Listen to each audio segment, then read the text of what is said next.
بسم اللہ الرحمن الرحیم۔ السلام علیکم پیارے بچوں، میں ہوں آپ کی ٹیچر مس سامیہ۔ آج ہم بچوں چاند کی سیر کے بارے میں پڑھیں گے اور ہم اس کی بلند خوانی کریں گے اور پھر اس کی مشق کی طرف جائیں گے۔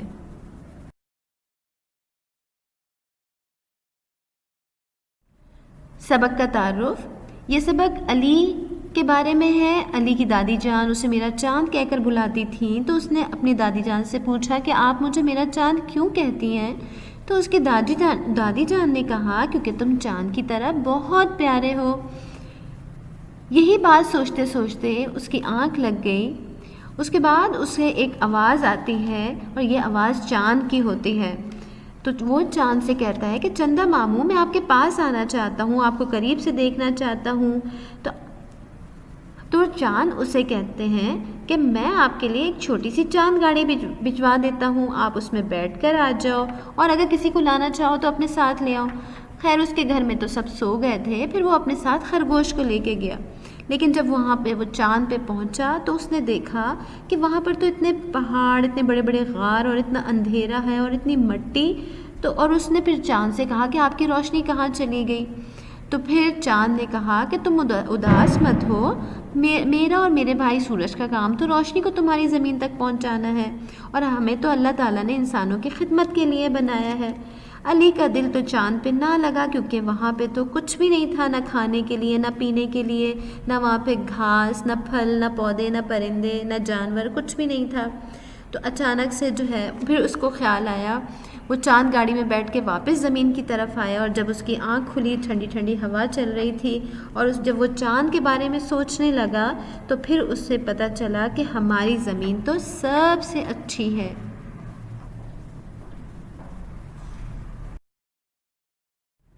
آئیے بچوں، ہم اپنے سبق کا آغاز چاند کی سیر کی بلند خوانی سے کرتے ہیں۔ چاند کی سیر۔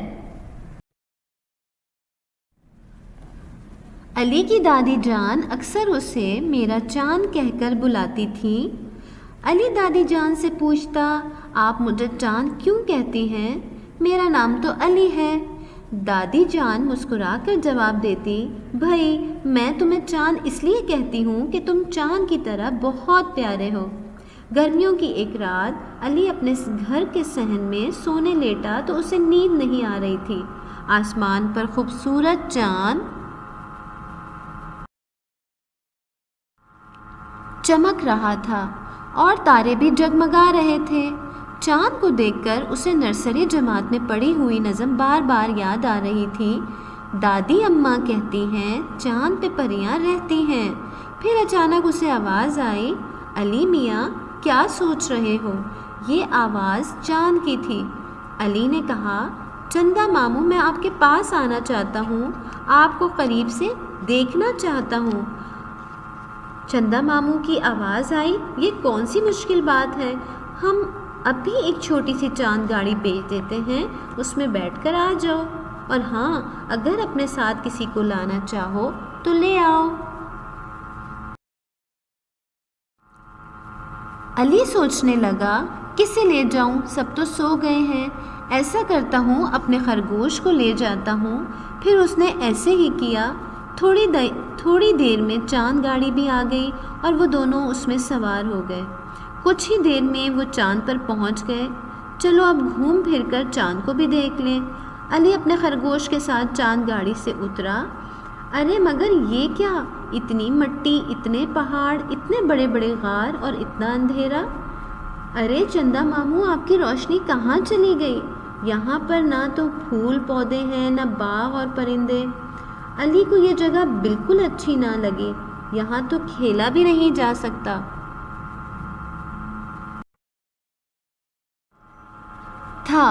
وہ اپنے خرگوش کو احتیاط سے گود میں لیے چل رہا تھا۔ خرگوش میاں بھی سہمے تھے۔ پھر چندا ماموں کی آواز آئی، پیارے علی تم اداس مت ہو، میرا اور میرے بھائی سورج کا کام تو روشنی کو تمہاری زمین تک پہنچانا ہے، اس لیے کہ زمین پر انسان رہتے ہیں اور اللہ تعالیٰ نے ہمیں انسانوں کی خدمت کے لیے بنایا ہے۔ میں رات کو روشنی کرتا ہوں، مسافروں کو راستہ دکھاتا ہوں۔ آپ جو میٹھے میٹھے پھل کھاتے ہیں ان میں مٹھاس میری روشنی سے ہی آتی ہے۔ علی کا دل یہاں نہ لگا اور وہ پھر سے چاند گاڑی میں بیٹھ کر اپنی زمین پر اتر گیا۔ فجر کی اذان پر اس کی آنکھ کھلی تو ٹھنڈی ہوا چل رہی تھی، تازہ پھول کھلے ہوئے تھے، سبز پودے لہلہا رہے تھے، پرندے گیت گا رہے تھے، اور وہ سوچ رہا تھا سورج، چاند اور ستارے سب اچھے ہیں مگر ہماری زمین سب سے اچھی ہے۔ پیارے بچوں، چاند کی سیر پڑھنے کے بعد آپ کو پتہ چل گیا ہوگا کہ علی چاند پر چاند گاڑی سے پہنچا اور اس کے ساتھ اس کا خرگوش بھی تھا، اور علی نے چاند پر بڑے بڑے غار، مٹی، پہاڑ، اندھیرا یہ سب دیکھا، اور یہ کہ چاند کے فائدے بھی اسے پتہ چلے کہ چاند کا کام تو روشنی کو زمین پر پہنچانا ہے اور انسانوں کی خدمت کرنا ہے۔ تو آئیے بچوں، اب ہم چاند کی سیر کی مشق کی طرف چلتے ہیں۔ یہ آپ کو ایک خاکہ دیا ہے اسکول کا، جو آپ کے صفحہ نمبر 152 پر ہے۔ اسکول سے متعلق جتنی بھی چیزیں ہوتی ہیں وہ ان ایرو کے سائن پہ ہم لکھیں گے، جیسے قلم، اساتذہ، طلبہ، کرسی، بستہ، کتابیں اور تختہ سفید۔ اسی طرح سے نیچے آپ کے پاس ہے ایک اور خاکہ جس میں دیا ہوا ہے لفظ بازار۔ بازار سے ریلیٹ جتنی چیزیں ہوتی ہیں وہ ہم نے ان ایروز میں لکھنا ہے، جیسے لوگ، دکانیں، خریدار، اشیاء، گہما گہمی، گراہک۔ ٹھیک ہے؟ اور بچوں، پیج نمبر 153 پہ ہے آسمان کا خاکہ۔ آسمان میں جو چیزیں ہوتی ہیں وہ آپ نے یہاں پر کوٹ کرنی ہے، لائک سورج، چاند، روشنی، بادل، تارے، رنگ۔ اور ایک اور خاکہ آپ کے پاس ہے زمین۔ زمین میں جو چیزیں ہوتی ہیں وہ آپ نے یہاں پر کوٹ کرنی ہے، لائک پودے، درخت، انسان، پھول، جانور، گھر اور پہاڑ۔ پیارے بچوں، چاند کی سیر کی سلائیڈز دیکھنے کے بعد اور سننے کے بعد آپ اس قابل ہو گئے ہوں گے کہ آپ چاند کی سیر کی بلند خوانی کر سکیں۔